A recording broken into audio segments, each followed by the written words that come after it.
Welcome to the SEC Unfiltered channel. I'm your host, Dave Shumate, bringing you the January 20th SEC basketball power rankings, guys. But before we get started, I know you want the meat and the potatoes of this, but we got to appreciate and we got to thank you, our title sponsor, FANDUEL. Visit FANDUEL.com/SECU to join today and get started with $3 in your bonus bets when you win your first $5 bet or more. Folks, we're fired up for FanDuel to join us over here at the SEC Unfiltered channel. Go give them some love. Go give them some shout out. They're the best sports book out there, guys. Literally, it's not bar none. You know, sometimes we read some of these ad filters, but I feel very confident in saying these guys back up what they talk about. So go visit our buddies over at FanDuel.com/SECU to join today and get started with $300 in bonus bets when you win your first $5 or more bet. But let's get right to it, folks. You came here. Let's start with it. Number 16. The South Carolina Gamecocks coming in at 10-8, 0-5 in league play, 91st in net, 82nd in KenPom. I like Lamont Paris. I just don't see a lot of wins on the horizon of this team because of multiple things. I mean, you see they've been able to play with Vanderbilt. They've been able to play with Auburn, but the turnovers are what will ultimately kill this team. They just don't have enough offensive firepower. I think you got to run some high-low stuff with Colin Murray-Bowles. Let's be honest, Nick Pringle isn't really a true scorer. It's just not really. He plays in that dunker spot. He gets some second chance points, but he's not just a guy you can go dump it in and try to get buckets. I mean, it is what it is. I think maybe in the ACC, not maybe, they definitely would go collect more wins. Do they make the tournament? I'm not there for that. I'm not ready to say the worst team in the SEC is going to go finish in the top four of the ACC. But I don't know. I just think this is a below average team, not a bad team, because like I mentioned, they could have beat Auburn, could have won at Vanderbilt midweek. Just is what it is. They're just not going to collect a lot of wins this year. Some injuries, just not a lot of offensive fire production. I think 16, very fair for the South Carolina Gamecocks. Number 15, a much more disappointing team, but John Calipari and his Arkansas Razorbacks coming in at 11-7, 0-5, 56th in net, 53rd in KenPom. They were 15th this week in the power rankings. I mean, what else is there to say? I mean, it's the Boogie Flan show. He has a hurt hand. Thank goodness they got to do Thero right now, but there seems to be no meshing right now. Offense, everyone kind of just seems in a funk. I don't know. I almost want to say this team is very close to tapping out, and Arkansas fans should be used to it. I mean, they're last, 2 or 3 years, they've had slow starts in league play. I don't know if they're going to bounce back this year. It's a talented team. I don't know if they're going to turn it around, guys. I just don't. Again, I picked them against Florida last Saturday, thinking, all right, this is a must win at Florida. All right, at Missouri, must win. All right, at LSU, must win. They just keep accumulating losses, keep getting bumped down. I don't know what else to say. I don't think Arkansas fans can know what else to say, and that's why Bud Walton hasn't got the crowds it has. Just a disappointing overall season so far. Still got time, 13 games to get back in it, but man, we're probably one of the more disappointing teams in the sport. Now, if not, number one. Number 14, LSU, Matt McMahon coming in at 12-6, 1-4, 69th in the net rankings, 68th in KenPom. I think this team's improved under Matt McMahon. But the combination of inconsistent performances, how tough this league is, and turnovers just doesn't give me – very similar to South Carolina, just night in, night out performances, especially when you go take it on the road. And it wasn't a bad week for them. Beat Arkansas at home, played well enough on the road. I don't know about to win, but respectable performance at Reed Arena and College Station. I mean, it's the Cam Carter, it's the Jordan Sears show. I mean, they missed Jalen Reed. I mean, it is what it is. It is what it is this year. Year 3 for Matt McMahon. I don't know if they care enough to make a move, if Scott Woodward and them care enough. I mean, because 2 of his hires, Jay Johnson in baseball and Kim Mulkey in women's basketball, have won national championships. More worried about turning around with Brian Kelly this year. I don't know. Maybe Matt McMahon sneaks through the cracks this year. And I think he's improved this team each year. I just think the SEC has kind of gone up in basketball, and LSU's just kind of stayed very stagnant, and everybody's passed them. And it kind of is what it is. I think Matt McMahon has improved each year. It's just they're not to the point of making the NCAA tournament, really not even that close. I know some people consider the bubble last year, but they weren't that close to making it last year. Improved team, below average. Someone's got to be 14. So give me LSU. Number 13, team has dropped off some. Oklahoma, 14-4, 1-4, 49th in net, 45th in KenPom. They come in at number 13 this week. Again, an improved team, but finishing outside the bottom of the 4. The bottom 4 is not that wild now. They can be improved, but still finishing that bottom 4 potentially. I don't watch Oklahoma and think I'm watching just a terrible basketball team. We got Miles Kelly, Jeremiah Fears. I mean, I think Sam Godwin can play a role, but he's your big front court presence. I don't think teams are scared to try to go get to the rim at that point. 2-1 in their next 3 is key. At Arkansas, at A&M, and Vandy. They want to continue to stay in the NCAA tournament bubble watch and not just be in these bracketologies or the first 4 out or the last 4 in because of what they did non-con. And again, I was always a little worried, non-con, because again, Providence isn't who they've been. Arizona isn't your grandma's Arizona. And Michigan's the best win. That's a good win. It is what it is. But they need to start accumulating some more wins, or they may be on the wrong side of the bubble, and we're going to be sitting here in non-con. Man, they were the biggest disappointment. We knew someone would drop off because, again, as we know, non-conference play, no one plays. Schedules are different, as we all know here. But Oklahoma coming in at 13th for me. Number 12, the Texas Longhorns at 12-6, 1-4 in league play, 40th in the net rankings, and 42nd in Kim Pom. I mean, it's Trey Johnson, Arthur Kaluma. It's a bunch of hero ball. Very disappointed so far in them. It hasn't improved. I mean, if one of those guys is not going, it's going to be a hard night for them. Must win at home this week against Missouri. I feel like just feels like this team is going to be on the wrong end of the bubble. I feel pretty confident in saying that. Not because they're bad, but they're just not good enough to go amount wins in this league. Like, where are they going to go get any road wins at? I just don't trust this team outside of Trey Johnson and Arthur Kaluma. And even some of the shots Kaluma was making against Auburn like a week and a half ago. It was like Kobe Bryant faders that you're just like, Bruce and them were like, we'll let him take that. He can't consistently make it. I mean, he scored over 30 that night, but night in, night out, I mean, come on. Y'all can have your Kaluma, Johnson have their points. Nobody else is going to help. So it is what it is right now. They need to start collecting some wins. Wednesday night against Missouri, or the middle of the week, the Missouri matchup, massive. Vanderbilt coming in at number 11, 15-3, 3-2 in league play, 37th in net, 48th in Kim Pom. What a year so far for Mark Byington, first-year head coach. He's going to be up for coach of the year, I think.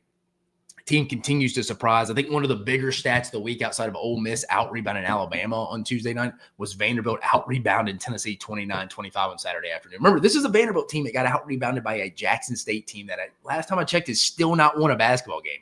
This group is putting itself in a great spot to be an NCAA tournament team heading into the middle of the season. Give them credit, man. They continue to fight. Tough trip on Tuesday night in Coleman Coliseum in Tuscaloosa. But, hey, they're playing with house money there. You're sitting at 3-2 in league play. It's the first five. You would take that to Vanderbilt just keeps sneaking up on people. Massive win at home against Tennessee. 11th, you're like, man, you feel like you want to put them higher, but shows you how tough this league is. 11th, I think, is a good spot for them. Much better than we thought. Mark Byington fighting for that SEC Coach of the Year. Number 10, the Georgia Bulldogs, as you can see, coming in.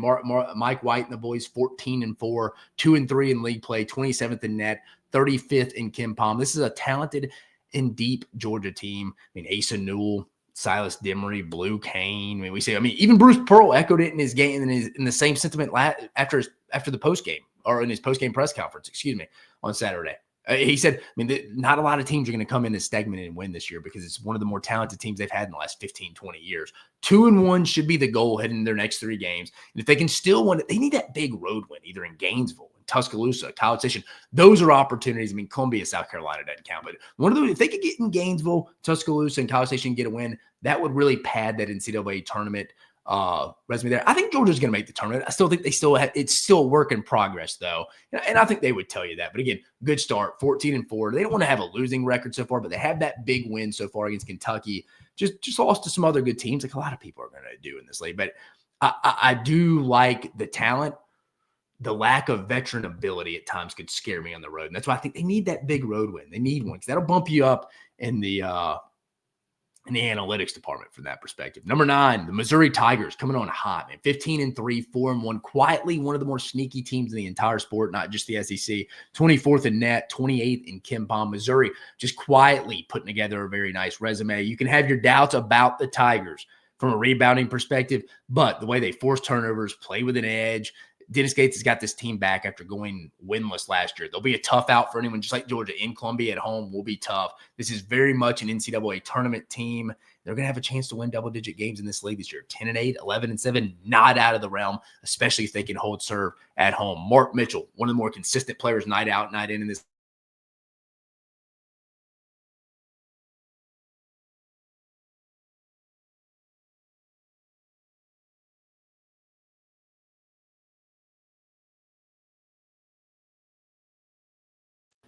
But before we move on, folks, we have to pull up we got to talk about our buddies over at FanDuel. Again, we're talking about power rankings. Our buddies at FanDuel would be number one in the sports betting realm. But from the whistle to the final drive, FanDuel takes the NFL playoffs to the next level, because right now new customers can bet $5 and get $300 in bonus bets if you win. That's $300 in bonus bets if you win your first $5 bet.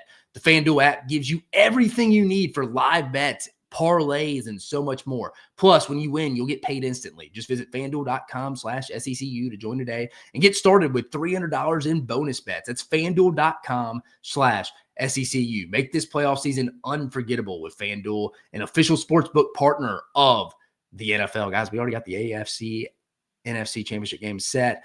But let's finish this off. Must be 21 plus and present in select states for Kansas, an affiliation with Kansas Star Casino, or 18 years or older and present in DC. First online real money wager only. $5 first deposit required. Bonus issued as a non-withdrawable bonus bet, which expires 7 days after receipt.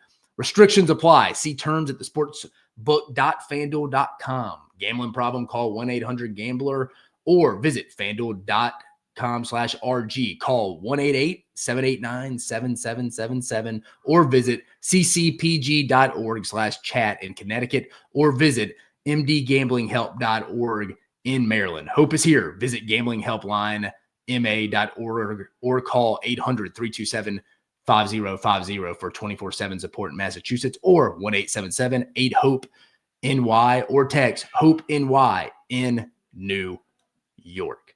So let's keep the train rolling, folks. Heading over to number 8, the Texas A&M Aggies, 14-4, 3-2, 20th in the net, 19th in KenPom. Who is this team really? Wade Taylor's been out for the past, week and a half since the Oklahoma game? Or the Texas game was the last one he played until LSU Saturday night. So who is this team really? I mean, we don't know. He's missed the Kentucky game. He missed Alabama. He missed Oklahoma. He easily could have lost all three. Went 1-2 in those matchups. But what late season push will this team have? They usually get going. Buzz Williams kind of finds that core of his team. They have a lot of veterans on this team. I mean, what are we going to get out of this team? I mean, that would be an interesting perspective across the board, in my opinion there. Right? What are we going to get down the stretch? If I could, Solomon Washington. Again, we talk about Wade Taylor. I think Phelps has stepped up. Zerk Phelps has stepped up for him. You have some real dudes on this roster that you like from an overall standpoint. Jace Carter's on this team. They have guys that have played in big games. Kind of like where they're sitting. Again, the record's not going to say that. They're sitting at 3-2. They have some work to do. I don't think they're going to compete for the league. I think once they set Wade Taylor out for about a week and a half, I think they kind of accepted that. So I think they're looking for a bigger tournament push. They are. They're looking for a bigger tournament push. I think right now, 8th, you can make a case higher. I would listen to you from that perspective. So anyone who wants to argue they could be higher than 8, I'm fine with that. But again, it's just the last week and a half, it's been tough to judge them because they haven't been at full strength, and Wade Taylor's coming back, as we saw on Saturday. But I'm looking for a big push here down the stretch for the Aggies, maybe to finish in the Final Four. The Final Four of the SEC in standings. Coming at number 7, the Mississippi State Bulldogs, 15-3, 3-2 in league play, 16th in net, 22nd in KenPom. Tough, gritty win over Ole Miss in overtime on Saturday night. An Ole Miss team playing really well right now after the win in Tuscaloosa.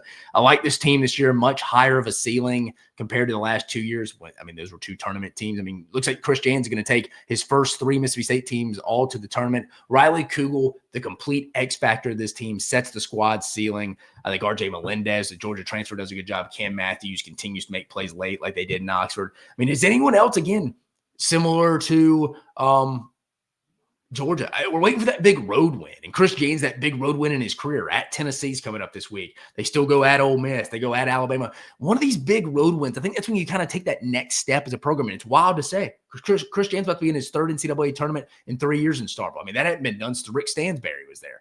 So give him credit. Still some things to work out, but Riley Kugel, that X factor. You know what you're going to get with Hubbard. Like you know what you're going to get with Melendez and Matthews. Kugel need to be consistent.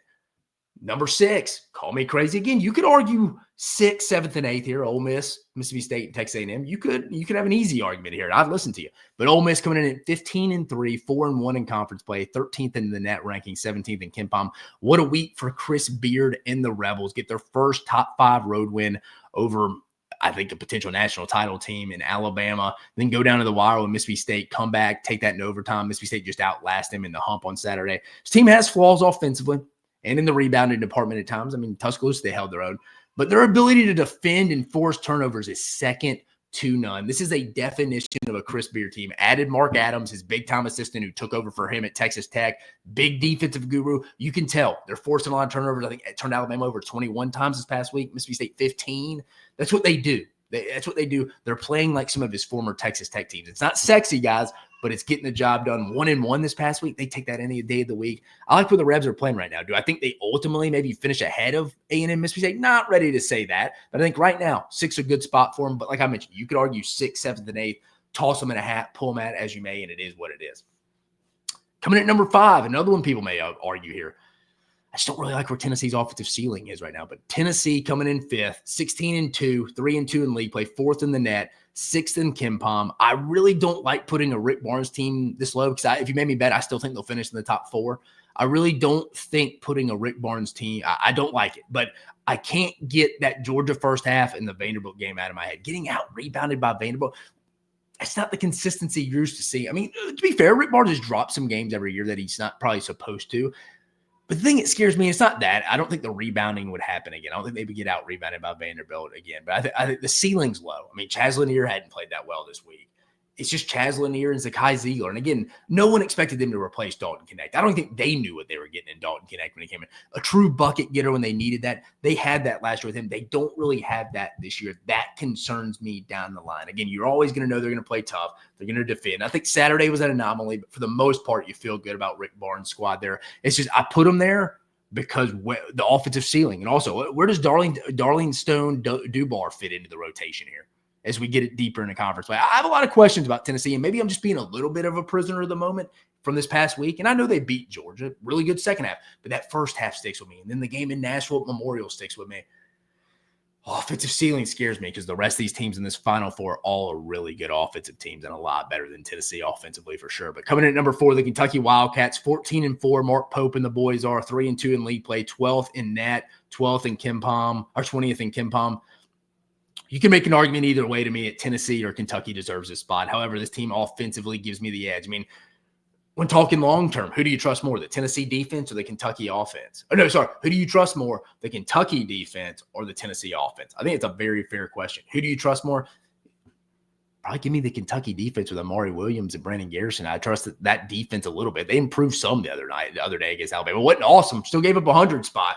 Still gave up triple digits. But still, Kentucky screams a second weekend team to me. But after that, the defense will set the tone from that. The defense is what it is, maybe mixing some zone. I mean, it can improve incrementally, but overall at this point in the season, 5 games into conference play, you kind of are who you are in certain spots. But I do like them to be a potential second weekend team without knowing the matchups, but still, is what it is, man. That's why I give them the nod right now. I trust the Kentucky defense more consistently, more so than I trust the Tennessee offense, especially when they take both on the road. Because I think Kentucky's improving a little bit. Tennessee's been stagnant a little bit. So I like Kentucky there at 4 after a tough loss against Alabama. And that was a beautiful basketball game across the board. Very similar to their opener against Florida at home a couple weeks ago. Speaking of Florida, coming in at number 3, the Gators, 16-2, 3-2 in league play, 5th in net and 5th in KenPom. I think Florida has all the pieces to make a Final Four run. Elijah Martin, Will Richard, Walter Clayton Jr. We all know about them. An improved front court. I think the defense is improvement. This past week, somewhat disappointing. You lost at home to Memphis, got hit to Missouri, got hit in the mouth. But I think you got to give Dennis Gates and his Missouri team credit and this league credit. That's how hard it is. I think just better starts will be key for this team. Again, they started bad against Texas at home the other day. Texas got up like 7 or 9. I remember when I went back and watched. And they ultimately pulled away, but better starts will be key, especially when they start playing better teams. They can start going to the road to Tuscaloosa, places like that, Tennessee. You can't start slow in those environments. Todd Golden and them know that. I don't know if this team's going to win the league. I don't because they get Alabama and Auburn both on the road, and those are the teams that are competing with the league. It's just a tougher schedule. But I think this is a legit Final Four team we could see in San Antonio. I think that are just kind of still massaging where they want to fit in and make that deep run. I like Florida at 3, though. I mean, I know they lost to Missouri, but 1-1 in league play this year, guys, isn't going to be terrible a lot of weeks. So it is what it is. Just one you got to flush, but give Missouri a lot of credit there. Number 2, the Alabama Crimson Tide coming in at 15-3, 4-1 in league play, 7th in the net, 8th in Kim Pop. What a bounce back performance on Saturday. Going to get a big top 10 win, a road win at Rupp after dropping probably one of your more disappointing losses in the NATO era at Alabama against Ole Miss. The way you played, got dominated on the offensive rebounding side. 21 turnovers, not going to cut it. But essentially, this week's a wash. Now, would you like to be undefeated, sitting alone, or tied with Auburn? Sure, but it could have been really bad this week if you went 0-2. Factor in this team isn't 100%. Darion Reed supposed to be coming back this week when they face Vanderbilt and LSU at home. They should go 2-0 this week. It's never an easy week, but every team in their schedule, if you go look, kind of has that manageable stretch. This is Alabama's week here. Host Vanderbilt, host LSU. But I say that it's a Vanderbilt team that just beat Tennessee. So, I mean, who's to say it's a total easy game, but it's very manageable at home.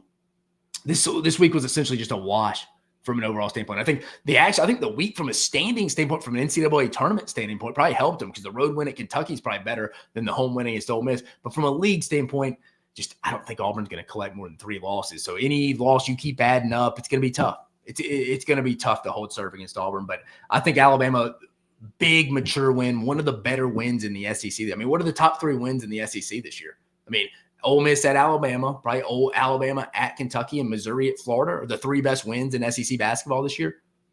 I think so. But Alabama competing for the league title, they had to have it on Saturday if they wanted to stay. With Auburn, they got it. Mature win after a disappointing loss to Ole Miss on Tuesday night. So the Tide comes in at number 2. And number 1, the Auburn Tigers, as you probably guessed it, 17-1, 5-0 in league play, the only undefeated team atop the standings right now.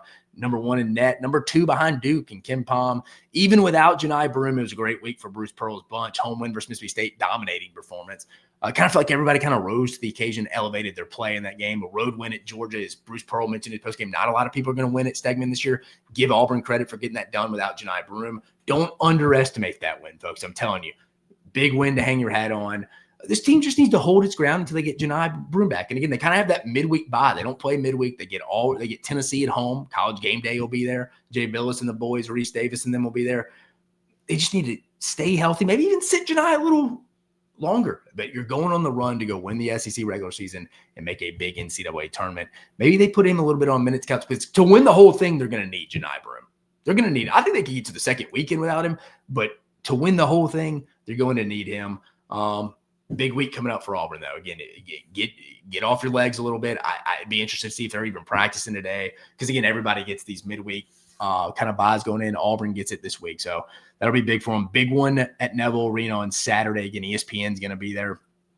College game day with Rick Barnes and the boys coming down. Tennessee should be favored in that one, especially how we saw the Vols playing this past week. But, guys, that's it. 1 through 16 there. We got the South Carolina Gamecocks coming in at 16th, the Arkansas Razorbacks at 15th, the LSU Tigers at 14th, Texas at 13, Oklahoma 12, Vanderbilt 11th, Georgia 10th, Missouri 9th, A&M 8th, Mississippi State 7th, Ole Miss 6th, Tennessee 5th, Kentucky 4th, Florida 3rd, Alabama 2nd, and Auburn 1st to round out the SEC basketball power rankings on January 20th, guys.